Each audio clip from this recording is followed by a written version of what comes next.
This 5-minute focus is in response to a viewer question. Our last main video was about the Cottingley Fairies hoax. Two girls, paper cutouts, photographs of fairies in a Yorkshire garden. It lasted over 60 years.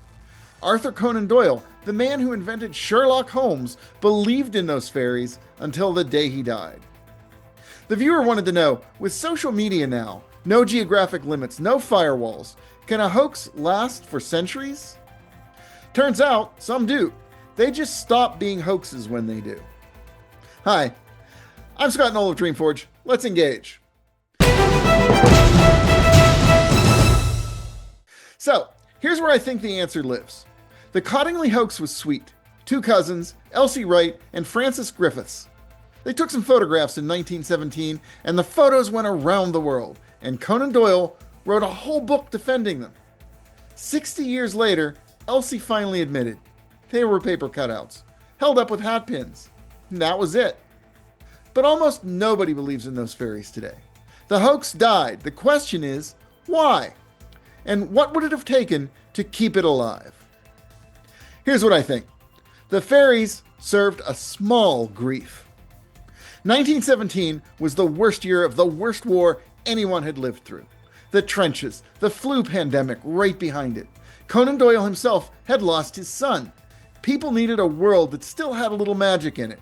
A world where two girls in a Yorkshire village could photograph something that wasn't supposed to be there. The fairies were a comfort, not a doctrine, not a movement, just a comfort. And here's what comforts don't do. They don't build communities. They don't ask anything of you.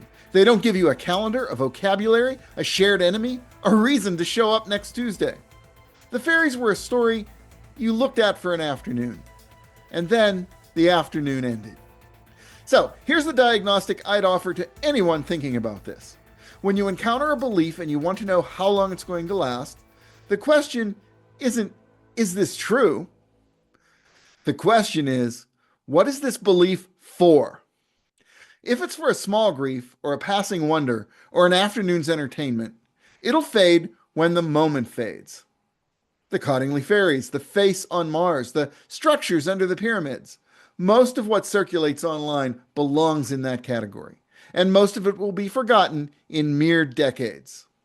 But if a belief is for something bigger, if it organizes a community, gives people an identity, tells them how to live, who they are in the universe, then something different is happening. The belief stops behaving like a hoax. It crosses over into something else. And this is the part I want to be careful about, because it touches the edges of our most sensitive beliefs. When an idea organizes a community deeply enough, the question of whether the original truth was strictly real stops being the relevant question. What matters is whether the structure built on top of it still serves the people inside it. Does it give them meaning? Does it help them raise their children? Does it tell them how to grieve, how to celebrate, how to live? That's how cultures, traditions, and faiths run for centuries, even millennia.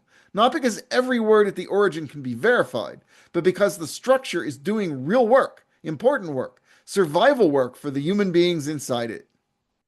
A belief that does that for people isn't really a hoax or a conspiracy. Those words don't fit anymore. It has become structure, and structure, once it's load-bearing, can outlast almost anything. So, I guess this is the answer. Hoaxes don't last for centuries. Beliefs that have built communities and serve the needs of those communities, beliefs like that last for centuries, or even longer. Today, any hoax can find its 10,000 believers anywhere on Earth in a week.